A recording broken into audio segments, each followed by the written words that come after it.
What's good everyone, it's Steve from Sneaker Tech Talk, back with another video today. For today's video, I'm going to be going over my top 10 basketball shoes here in 2024. But before we get started with that, I do just want to talk about some honorable mentions throughout the year that I did enjoy playing in, but they just had one or two features that just weren't doing it for me. And that's starting with the Jordan 39. Great traction overall, very nice underfoot comfort with that full-length Zoom X and full-length Zoom Air setup, just so plush underfoot. But I just had a lot of problems with that torsional rigidity throughout the shoe, where I couldn't play with them in long stretches, and that was a bit of an issue. The Jaw 2 was also a shoe that I enjoyed playing in with great traction, but the materials and cushioning were just such a letdown. A very nice fit and very supportive basketball shoe, but there was a few features that I didn't care for, but it was still a very fun shoe to play in. A couple other shoes being the LeBron 22. Again, a very fun shoe to play in, great cushioning setup, pretty decent traction unless you're playing on a dirty floor. The materials weren't quite as nice as the 21s, but they were still pretty decent. Also, the Way of Wade 808 4 Ultras were another fantastic hoop shoe that were very nice across the board. And another couple shoes that I really did enjoy playing would be the GT Cut Academy. Fantastic traction, pretty good cushioning, very snug fitting, and pretty cheap materials. And I think you can find them for like $80 Canadian right now. Also the Anti-Kai one. I know a lot of people would probably think they would be on my top 10 list, but honestly, there's just other shoes that fit my foot nicely more than the Anti-Kai one. But the Kai one was a very nice performing basketball shoe. But starting in at my number 10 spot on my top 10 shoes here in 2024 is the Nike Zoom Greek Freak 6. Honestly, this shoe did surprise me because I hated the materials in hand, but just the way they break in on foot and perform with that really nice forefoot Zoom Air, the Cushlon midsole, and the traction was honestly really nice as well. So coming in at that number 10 spot is the Zoom Freak 6. I think you can grab them for a pretty nice discount right now, so keep that in mind if you are looking for a hoop shoe at a great price. And they're also wide foot friendly and very lightweight. So the Zoom Freak 6 comes in at the number 10 spot. Coming in at the number 9 spot is the Serious Player Only Ranger 1. And if for nothing else other than the looks, that's why it's on the list. But honestly, the performance kind of matches the crazy looks of this basketball shoe. You have very nice traction. The drop-in midsole that you get is the explosive drop-in midsole from the brand, so it's very plush and bouncy underfoot. The materials are awesome. The fit is very nice. It's a little bit more of a heavier shoe in hand.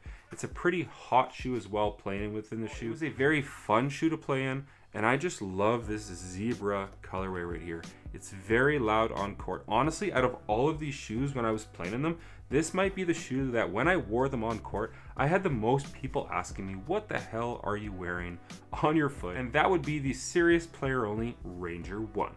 Coming in at number 8 on my list is the shoe I tore my hamstring in back in February, but it's a solid performing basketball shoe, and that's the Nike Book 1.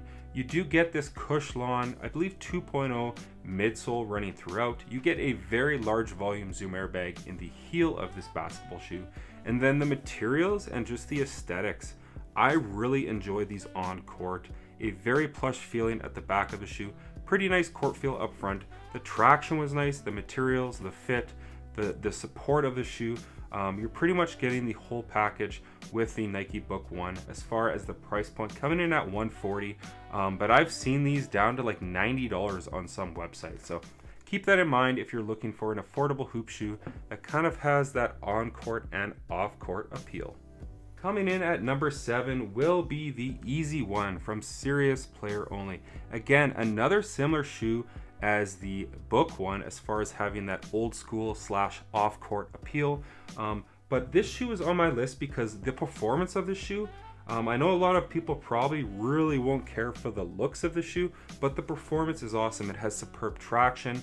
The cushioning setup with that individual setup where you can pop in any orthotic or any insole in general above that super critical foam drop-in midsole. It's awesome. The materials are superb on that wheat colorway right here. The overall fit and support is really nice on the Easy One. The brand's doing awesome things, and I'm really enjoying in all of their hoop shoes that they are bringing out. Coming in at the number 6 spot is the Adidas Harden Volume 8, a superb basketball shoe. The looks are wild. The traction on clean floors is awesome. Dirty floors, they do get caught up in those really tight knit grooves.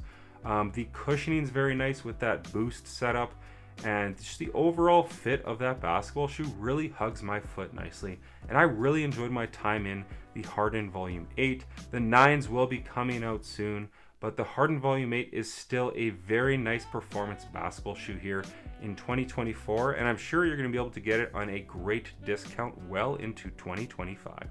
Coming in at number 5, it was a lot higher on my list in 2023, but there are some other shoes that I just prefer playing in right now more than these two. But at number 5, kind of the 5A and 5B, would be the Adidas AE1 mid and the low tops. Now I do prefer playing in the mids just a little bit more, as I prefer the fit on them, but this shoe here has superb traction. The cushioning setup with that full length boost setup here in the regular mid tops. In the low tops, you do have the light boost coupled with the light strike running throughout. It's another nice setup, but it's not quite as nice as the mid tops. The overall support, fit, everything in general within this hoop shoe I love, minus one thing, and that's the weight. The weight of this hoop shoe is so heavy. It's nearly 20 ounces for a US size 10.5, but still the overall aesthetics of this shoe are just superb with those kind of honeycomb patterns on the side of the shoe. So coming in at number 5 is the Adidas AE1 mid and lows. Coming in at number 4 is the Equalize 24/7. Now this shoe here, it sat a lot higher on my list, closer to the 2 or 3 spot earlier in the year, but there are some other models here that I do want to go through that I do prefer playing in more than these. But the standout features of the 24/7 is definitely that sharp-ironed traction pattern here. The overall materials on this with the synthetic leather and knit running throughout, the super critical foam from heel to toe in the shoe is superb, and it's just a very fun basketball shoe to play in, and it's very loud in hand and on foot. And keep in mind, this is a very wide foot friendly hoop shoe, so I would stick true to size in the 24/7 from Equalize, but I enjoyed my time in these. Ton of attention here in 2024 from basically all the blogs online, and it sits at the number 4 spot for my top 10 shoes here in 2024. Coming in at number 3 for my top 10 shoes of 2024 is the Nike Sabrina 2s. This shoe is just so reminiscent of Kobe models of the past. I love everything about the shoe minus the durability. I'm still having some problems with my toe on new colorways, like I did detail back in my performance review, but the overall herringbone traction pattern setup is awesome. The cushioning setup with the Zoom Air in the forefoot, the Cushlon 2.0 and 3.0 running throughout the rest of the midsole is awesome. The fit and just the overall lightweight nature and breathability of the shoe. Honestly, this shoe is the total package, and this is Nike's best performing basketball shoe here in 2024, and it's the Nike Sabrina 2s. You can catch a lot of colorways on sale. I think I paid like $110 Canadian, like 80 USD for the green colorway and the mirrored colorway as well. So keep it locked to the channel for the review of the mirrored colorway. Coming in at the number 3 spot is the Nike Sabrina 2s. Coming in at the number 2 spot. Now 2 and 1 could have changed on any given day. I love playing with both of these shoes. But coming in at number 2 is the Equalize 360. This was designed by Brett over at the brand. Now, the performance features on this shoe that I love the most is definitely the traction. And then the cushioning, you get that super critical foam in the heel and forefoot. They are separated, and you just get a very low profile setup. The materials on the shoe with the knit and kind of those synthetic leather fingers that wrap up the side of the shoe, it is kind of a sock shoe, very similar to the 24/7, where it does wrap around your foot and it kind of acts like a compression sleeve around your foot. All of the performance features of the 360 is superb, and this shoe just fit my foot so well. I'm definitely looking forward to more colorways of this model, but I just really enjoy these on foot and in hand. And keep in mind, this shoe retails, I believe it's one of the lowest with the Sabrinas, at $130 American. I believe it's like $165 Canadian. This is an absolute steal for the performance package that you are getting with the Equalize 360. very excited to keep these on foot into 2025 and in my bag in my regular rotation. So the Equalize 360 comes in at the number 2 spot. And what can I say? Honestly, the Serious Player Only Player One Plus is still my favorite shoe here in 2024. It was my favorite shoe back in 2023. This shoe is just the total package for my playstyle. I'm more of a slasher and shooter. I love to shoot threes and fadeaways and you name it. But when you're quick and nimble on your foot, out of all of these shoes and all of the shoes I played in here in 2024, this is the best shoe for my playstyle. It has awesome herringbone traction pattern right throughout. They're up to 5 different drop-in midsoles with the light, the strength, the support, explosive, and the new individual setup here in the easy one. They're all interchangeable. You can change up your cushioning setup. If one of them has started to wear out, you can pop a new one in that colorway that you just love so much. The support, the fit, and just the overall materials being pretty cheap, but still performing awesome on court.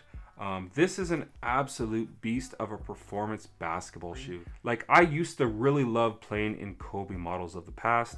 I honestly just stick to this model now here.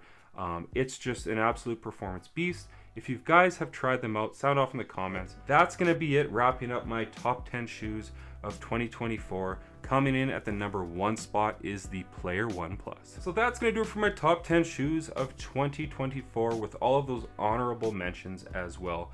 I had a lot of fun this year doing performance reviews. Obviously some videos did really well as far as the view count and just the engagement. Some that I thought would do really well didn't. Honestly, I just thank you guys all for the support. I really appreciate all of you guys. I'm really hoping to grow this channel to be into something that's really successful and just something that we can come to as a community to get what you need as far as opinions and thoughts about performance basketball shoes. Obviously, Chris and Ernest from Kixology and Wear Testers are the people that I've really looked up to. You know, me being in my mid-30s, I've been around basketball shoes my whole life, nearly 30 years now, and it's honestly just a passion project of mine to put out this content for you guys to kind of know what you're getting into before you spend your hard-earned money on any of these shoes across the board. So again, I really appreciate you guys subscribing, watching the videos, commenting. It really goes a long way. That's really going to wrap up most of my performance reviews here for 2024. I might have a couple more surprises towards the end of the year, but that's going to do it for today's video. As always, if you guys could like, comment, and subscribe, that would definitely help the channel a ton. And check out my Instagram over at Sneaker Tech Talk, as it is an extension of my YouTube channel with all my pickups, basketball footage, and nostalgia as a whole. As always, thanks for watching today's video, and until next time, peace.